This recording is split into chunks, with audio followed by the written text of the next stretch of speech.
Hey guys, hope you are doing good. Welcome back to the channel and welcome to another interesting video. This was asked in a Stripe interview as an SQL question. We are asked to find rolling 3-day earnings. Okay, so we are given basically a table like this.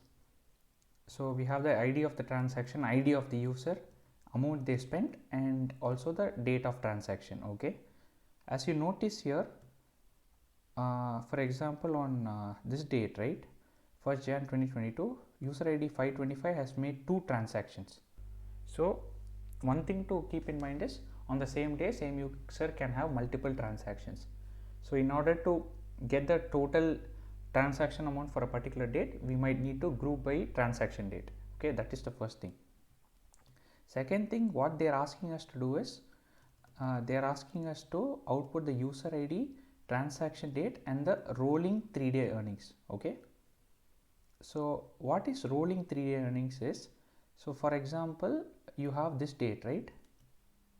So then for that particular date, we would need to find the earnings of the amount spent by user ID 525 for that day and also the previous 2 days. Okay, that is why they are calling it as a 3-day rolling average or 3-day rolling sum in this case. Okay, so if some stuff rings in your head, maybe we can use window functions and remember the concept of rows between preceding and unbounded following, things like that.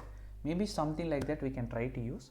So let's see how we are going to proceed with this question. Okay, first step, as I said, we need to find per user ID, per transaction date, what is the total amount they spent, right? Sum of amount, let's say as total amount, okay, for each user for each date. So that is step number 1. And group by user ID comma transaction date. Okay, this is step number 1. Let's check the spellings.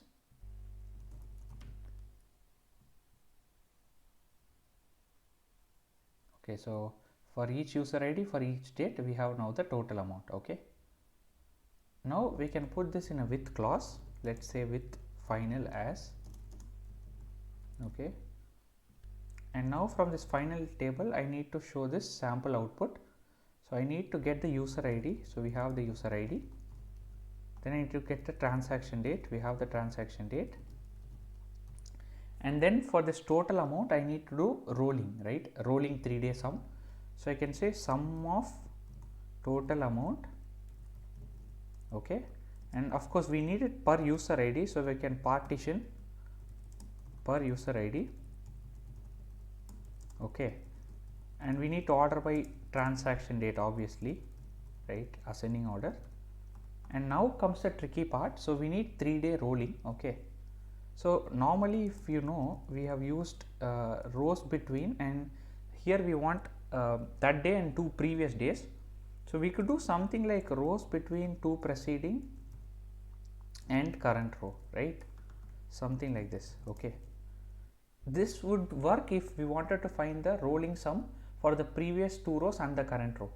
But then in this question we want to find rolling 3-day average or 3-day earnings, like total earnings. So when you have to consider the rolling 3 days, becomes little bit tricky to use rows, because what if the 2 preceding rows do not have the 2 previous dates? What if they have a date which is earlier? Then it becomes a problem, right? So in this case what we can do, we can use another similar concept. It's called range between, and you can say since we want 2 days, we can say interval like 2 days preceding and current row. Okay, so what this will do is that will find like the previous 2 days data and also the current day data, and it will sum the total amount for the 3 days. Okay, I think we should do like this. The syntax goes something like this with single quotes. Okay, and we can say this as the rolling earnings 3 days. Okay, and from final, right? That was our table. if you remember the CTE. So let's try to run this. Okay, so we get the solution here, and let's try to submit and see. And as you see, it has been accepted. Okay, so small trick here is the range between function, as we want to do rolling 3-day, and we cannot use the rows between, we have to use the range between function. I hope you enjoyed the video. I'll see you again in another video. Till then, take care.